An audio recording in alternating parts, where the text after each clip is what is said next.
Assalamualaikum warahmatullahi wabarakatuh. Perkenalkan, saya Oktarina Dewi, peserta Sar CPNS Kabupaten Bangka Tengah tahun 2022, angkatan 6, kelompok 3. Baiklah, pada kali ini saya akan mengulas video tentang kolaboratif. Berikut cuplikannya.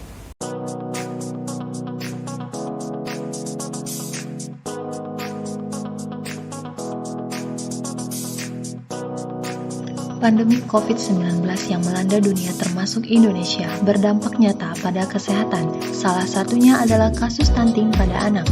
Faktor utama adalah kurangnya pemenuhan gizi yang baik bagi anak serta minimnya akses sanitasi dan air yang bersih. Lalu, apakah stunting itu dan bagaimana data stunting di Indonesia? Simak video berikut ini. Bahaya stunting mengancam anak-anak dan bangsa kita. Hampir 9 juta atau lebih dari sepertiga balita Indonesia mengalami stunting. Di Asia Tenggara, hanya Laos, Kamboja, dan Timur Leste yang memiliki angka stunting lebih tinggi dari Indonesia. Jika situasi ini dibiarkan, mereka bisa menjadi generasi yang hilang. Stunting adalah ketika balita lebih pendek dari standar tinggi badan seumurannya. Stunting disebabkan oleh kekurangan gizi dalam waktu yang lama pada 1000 hari pertama kehidupannya dari janin sampai anak berusia 2 tahun. Perkembangan otak dan fisik pada balita stunting menjadi terhambat. Mereka rentan terhadap penyakit. Anak stunting juga sulit berprestasi. Dan ketika dewasa, anak stunting mudah mengalami kegemukan sehingga beresiko terkena penyakit jantung dan beresiko terkena penyakit tidak menular lainnya.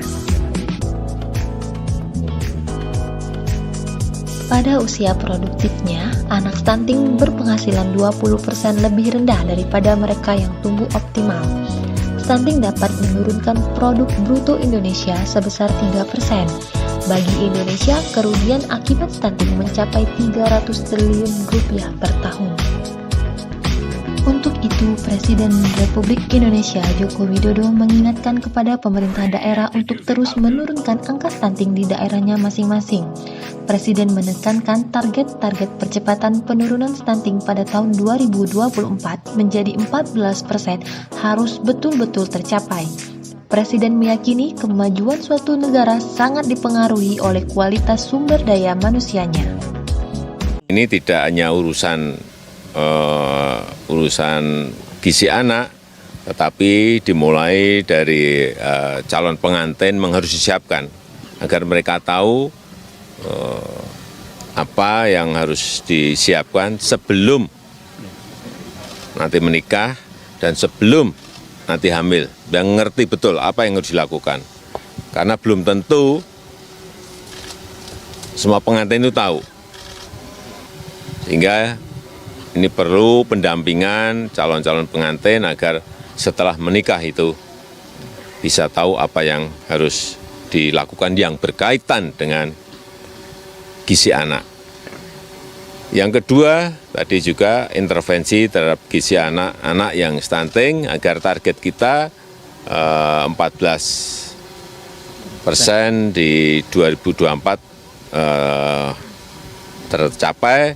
Kita tidak hanya mengintervensi urusan pemberian makanan tambahan, pemberian gizi anak, tetapi juga melihat, saya hari ini juga melihat langsung di lapangan, rumah-rumah yang kita tahu rata-rata memang yang stunting itu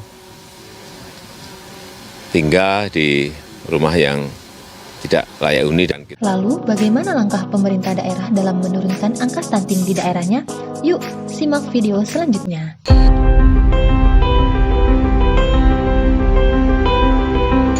Dalam upaya pencegahan dan penurunan stunting, kami melakukan kolaborasi program penanganan stunting bersama dunia usaha dan stakeholder di luar pemerintah.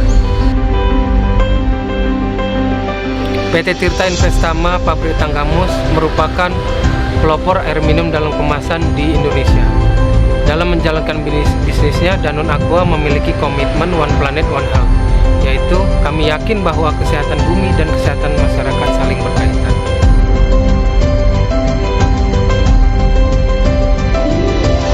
Yayasan Konservasi Wais Putih merupakan yayasan yang konsen terhadap konservasi.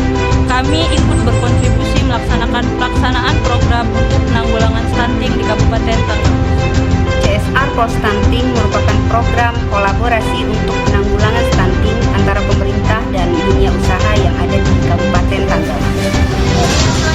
Dan hygiene atau akses air bersih dan sanitasi yang kita kembangkan untuk program Isi Piringku di Kabupaten Tanggamus. Program Isi Piringku merupakan upaya pencegahan stunting melalui pemenuhan gizi seimbang. Di dalamnya kami membuat kebun Demprot ke Surga, serta pembinaan kader posyandu dan upaya lain dalam pencegahan stunting. Demprot ke Surga merupakan kebun percontohan untuk membangun ketahanan pangan secara mandiri.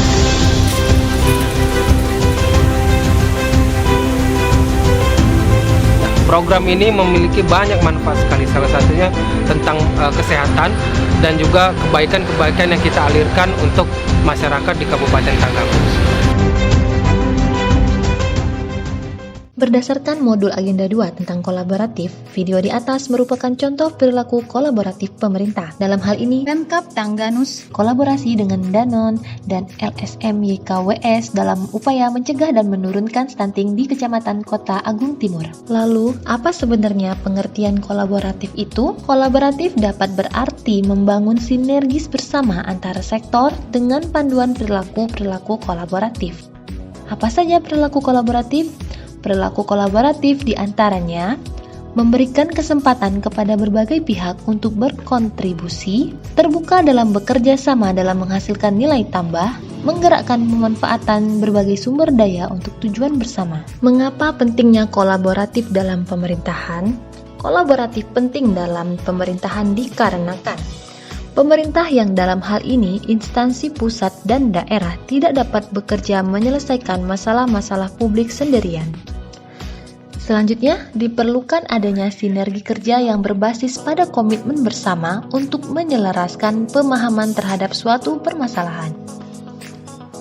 Dan yang terakhir, perlibatan berbagai sektor kepentingan yaitu pemerintah, swasta, akademisi, masyarakat, dan media. Demikianlah ulasan video kolaboratif kali ini. Semoga dapat bermanfaat dan menambah pengetahuan kita. Wassalamualaikum warahmatullahi wabarakatuh.